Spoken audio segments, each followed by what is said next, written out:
थाटे वडगाव या ठिकाणी गेले 11 दिवस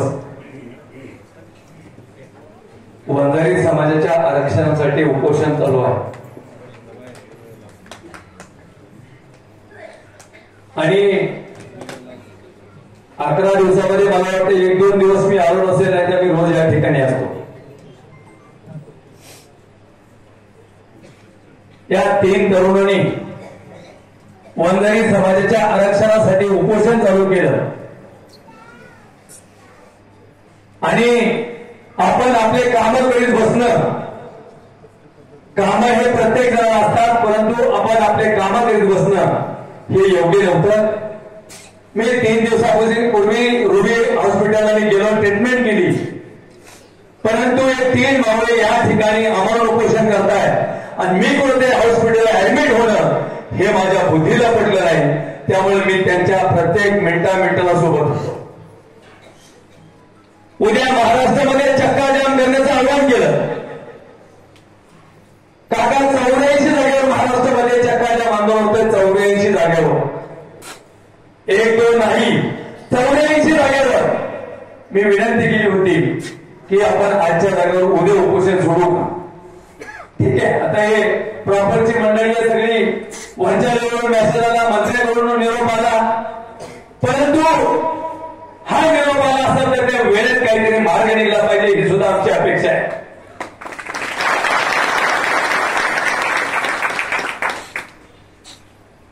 आता टोली जमणार नाही. मी खास करून सांगतो, खास करून ह्या माझ्या माता भगिनी ना, माता भगिनी किती साहेब गेली 15 दिवस झालं यांनी शेत बघितलं नाही, यांनी जनावर बघितले नाही, यांनी दुखणं बघितलं नाही, एखादा नातेवाईक बघितला नाही. अरे काय खरंच तुमचं मनापासून कौतुक केलं पाहिजे, तुमच्या समोर नतमस्तक झालं पाहिजे. या माता भगिनींनी खऱ्या अर्थाने या आंदोलन हातात घेतलं होतं. काल जनसमाजामुळे महिला एवढ्या तलावात गेल्या आणि तलावात गेल्याच्या नंतर गेलं तर गेलं, बाहेर कोण निघते. पीआय साहेब होते, डीवायएसपी होते, एसडीएम क्रांत होते, तहसीलदार साहेब होते. अरे उन्हात उभा राहू वरडलो आम्ही, हात जोडले, पाया पडले. त्यांनी एकच सांगितलं, आम्हाला न्याय मिळाल्याशिवाय आम्ही तलावाच्या बाहेर येणार. आणि हे सगळं होत असताना आज आरडीसी साहेब आलेले आहेत आणि काकाने मला वाटतं फोन केला होता पालकमंत्र्याला. मी आपल्या सगळ्यांच्या माध्यमातून पालकमंत्र्याला आवाहन करतो, जे तुम्ही सांगितलंय ते 10-15 दिवसाच्या आत मिटिंगला, नाही तर पुन्हा वंजारी समाज महाराष्ट्र पेटल्याशिवाय राहणार नाही. आता आम्ही काही सोडणार नाही. काही हो, ज्या मराठा बांधवांना हैदराबाद गॅजेटमध्ये एसटी प्रवर्ग म्हणून एक त्याच्यात कुणबीचं सर्टिफिकेट दिलं जात आहे आणि त्याच प्रवर्गामध्ये त्या हैदराबाद गॅजेटमध्ये वंजारी समाज एसटी मध्ये आहे.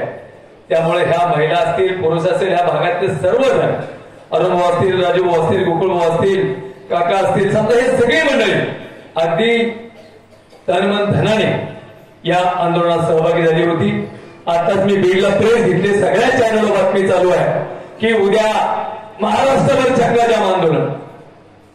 काय सगळ्या चॅनलवर चालू आहे.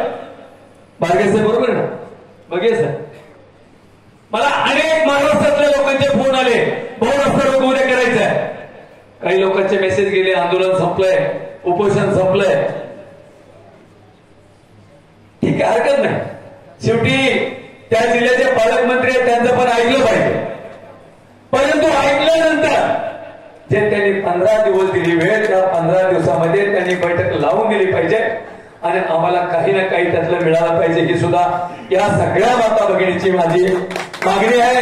त्यात वंजारी समाज, महाराष्ट्रातला सगळा वंजारी समाज आंदोलन राज्यात सगळी करत नसतात, आंदोलन बोटावर बोलणे करणे असतात. आज हे 3 एवढे 3 गेले 11 दिवसापासून उपोषण करताय. 11 दिवस झालं आणि 11 दिवस झालं उपोषण करत असताना आज तरी त्यांचं मी मनापासून कौतुक करतो की एवढं असताना सुद्धा हे पालकमंत्र्यावर विश्वास ठेवून आज ते उपोषण आज आरडी साहेबांनी गीते साहेबांच्या माध्यमातून सरकारला मी विनंती करेन गीते साहेब आपल्याला याचा पाठपुरावा केला पाहिजे. 15 दिवसामध्ये तुम्ही आम्हाला समाजाचे जे प्रमुख कोणी लोक असतील त्याची बैठक लावली पाहिजे. याच्यात पुढे ना पुढे तोडगा निघला पाहिजे. आणि जर 15 दिवसात तोडगा नाही निघला तर महाराष्ट्रामध्ये वंजारी समाज दाखवून देईन काय असते.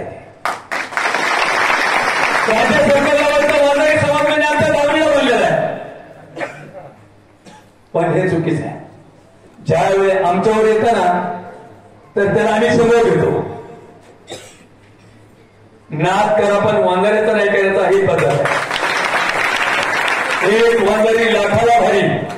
मित्रांनो, मी सगळ्या माता भगिनी जे लोकांनी ह्या 11 दिवसामध्ये जे काही योग्य म्हणजे त्यांनी दान केलंय, त्यांनी मेहनत केली, काही कवलं पण कुठल्या तरी स्वरूपाचं ह्या आंदोलनामध्ये सहभाग घेतलाय, त्यांचं मी मनापासून आभार व्यक्त करतो. साहेबांसोबत सुद्धा आज माझी दुपारी चर्चा झाली आणि साहेबांसोबत सांगितलं होतं तू गेल्यानंतर मला फोन कर, परंतु आम्ही आता बराच वेळ झाला आमच्या मोबाईलच रेंज नाही.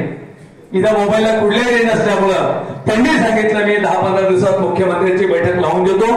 हे त्यांनी स्वतः पण सांगितलं. मला लवकर एक 6 वाजेपर्यंत मला सांगितलं होतं, परंतु मी तुम्हाला पालकमंत्र्याला विनंती करून सांगतो, ज्या पद्धतीने आंतरवली थाळीमध्ये जाऊन तुम्ही बैठका करतात त्याच पद्धतीने तुम्ही 15 दिवसामध्ये या वंजारी समाजाच्या आरक्षणाचा प्रश्न मिटवला पाहिजे.